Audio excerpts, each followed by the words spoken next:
Hello everyone, it's Chris with Expat Theory. If you're new to my channel, welcome. If you're returning, welcome back. Appreciate you being here. Oh, started out my day pretty rough today. Got here to my delivery, which is on a construction site.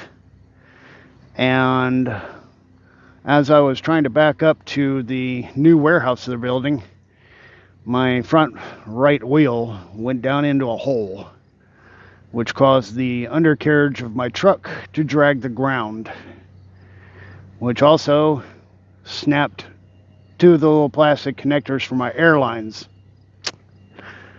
So I got no air for my brakes. I can't move. And I tell you what, I am in the middle of nowhere, Iowa. So it's probably going to be a number of hours before anyone gets here. I think the ETA they're giving me at this point is 4 hours before somebody can get here to fix those two connectors, fix or replace those two connectors for my air lines and reconnect them for me so that I can get air pressure to release the brakes and be able to move. Yeah. Welcome to trucking. You just never know what you're going to run into out here. You know, something as simple as backing up to a door can be a problem, you know. And when you get on these construction sites, the ground's never really stable, or so, you know, it's all tore up. It's construction, dirt, holes. It happens.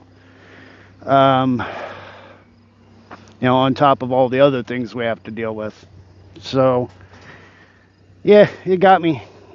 So I'm gonna be out of commission for at least a few hours today because of this. See, at times like this is when you pretty much just do the best you can do.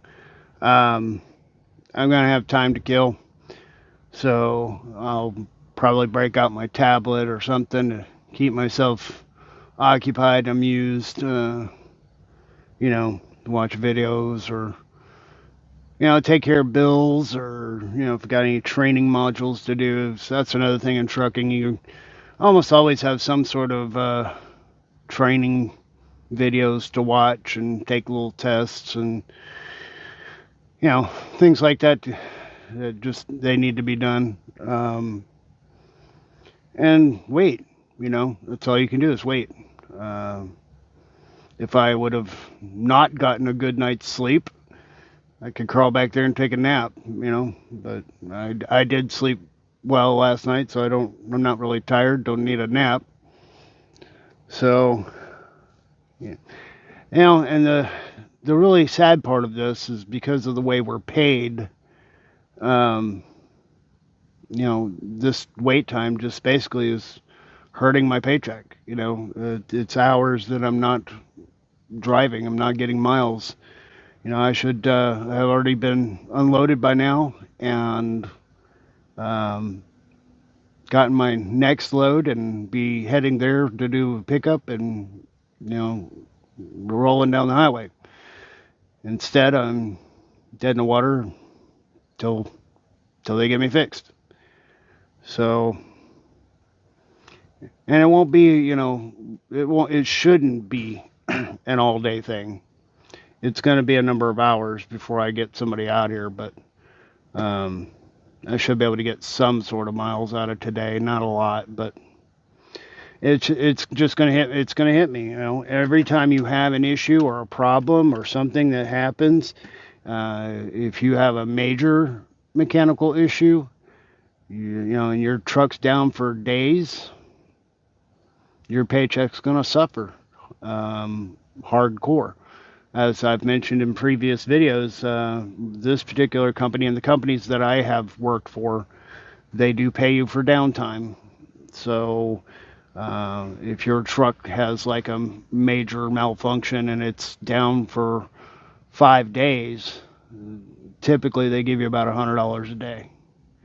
And if you're driving, you can pretty much figure on average making about $300 a day. So you're getting 1/3 of your pay for the time that you're down.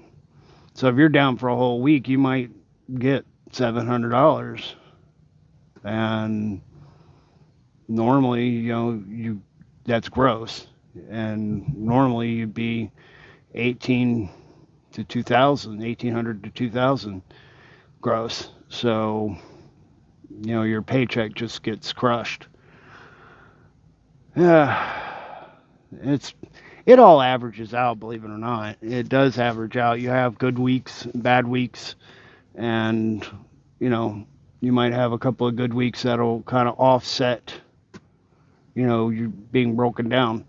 But when you start having continual problems, and especially if it's equipment related, like your truck and all that, it can really, really hurt you financially, and it is a factor that causes drivers to change jobs because they get an older truck that's in and out of the shop all the time, and they can't make the money that they want to make, and they'll quit and go somewhere else that's got a newer truck that's in better shape and doesn't break down as often.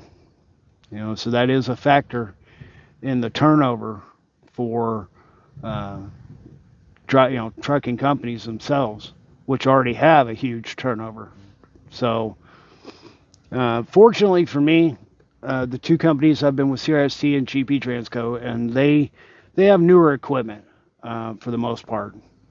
CRST can have some really old trailers.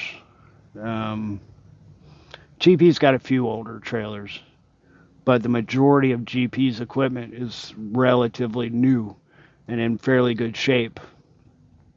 I've had very little problems with GP's equipment.